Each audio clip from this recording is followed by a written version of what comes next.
would probably rather see Trump-endorsed candidates lose because he thinks that might hurt Donald Trump. His time as a leader needs to come to an end. So it does appear that there's quite a fight going on right now in the Republican Party. Mitch McConnell made some comments that seems to have ruffled the feathers of mostly, I would say, Trump supporters in the Republican Party, because Mitch McConnell and Trump kind of had a fight after the January 6th situation. I'm sure they weren't too hot with each other even before then, but, Mitch McConnell was obviously going to work with Trump in order to get all of his, terrible stuff passed. Mitch McConnell, of course, is one evil turtle. He really, really is. And so Mitch McConnell the other day had made comments basically saying that we might lose the Senate because, Senate races are statewide, they're different, and they are heavily dependent upon candidate quality, seeming to imply, it doesn't directly say it, but basically the candidate quality sucks. And so a lot of the Republicans, whether it be Herschel Walker, Dr. Oz, these kinds of guys, they're really shitty candidates and they're just not doing well in their races. Either they're underperforming or they're getting smashed, like Dr. Oz is getting destroyed right now. And so Sean Hannity, who, if you guys don't know, Sean Hannity is actually really close with Donald Trump. They really forged close ties during his election. He ended up being like his secret mouthpiece, essentially, and then eventually not so secret. He was also named many times in the Mueller report, so he was very connected with Donald Trump. I think he also shares attorneys with Donald Trump.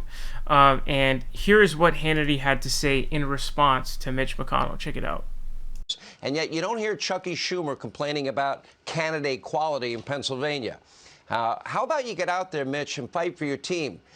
What's your agenda, Mitch? Or would you rather just sit by and watch helplessly as Democrats lie to your face, pass another $500 billion green energy boondoggle next year? Or is it maybe Mitch McConnell hates Donald Trump so much that he would probably rather see Trump-endorsed candidates lose because he thinks that might hurt Donald Trump? His time as a leader needs to come to an end. Now, if Republicans fail to take the majority, we will get even more taxes. We will get more. Wow, guys, so that was a big fucking deal right there, because he literally called for the end of Mitch McConnell's reign as the Republican Senate, currently minority leader, but previously majority leader. That's a huge, huge deal. Sean Hannity is obviously somebody who is pretty big in the right-wing sphere. Again, he was Donald Trump's mouthpiece. I'm sure is continuing to be his mouthpiece and his propaganda outlet. And so what's clearly going on here is, what is his agenda? It's not clear.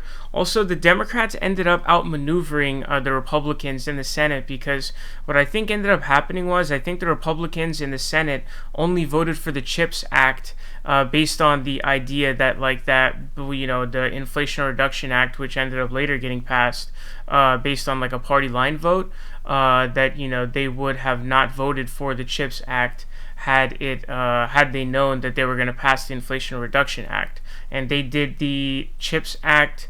I think they were able to get the CHIPS Act through with 60 votes without having to break the filibuster.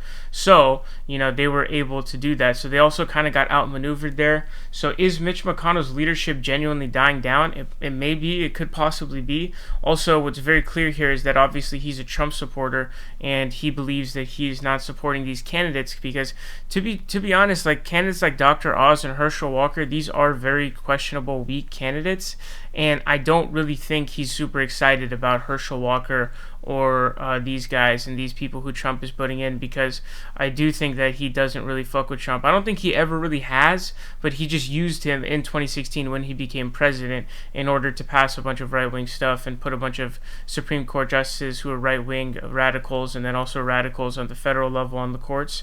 So I do think that there is definitely some beef level going on, and it is a good question to know because, again, this is one of those fights that you see. I've been talking a lot about what the future of the Republican Party is in a post-Trumpian era, and given that Mitch McConnell is the head of the Republicans in the Senate, and he has been for a minute now, is he going to be gone? That's the good question. Is he going to be replaced?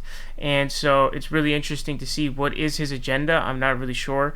Is he willing to sacrifice it? I don't know. You could also argue that potentially what he could be saying is like trying to bring attention to the race to kind of call like the alarm.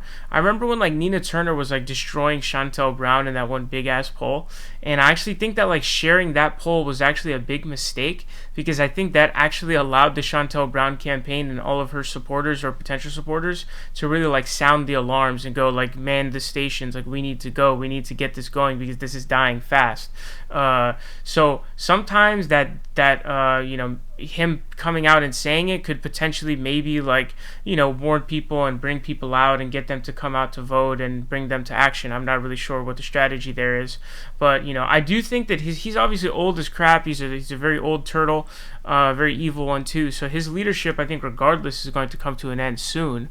But how soon, I'm not really sure. Again, we have to figure out what happens in a post-Trumpian era. We're going to have to see how the Senate ends up performing. As of right now, I think from what I saw on 538, I think they run their simulation like 40,000 times or something like that, and then they put it as a percentage points.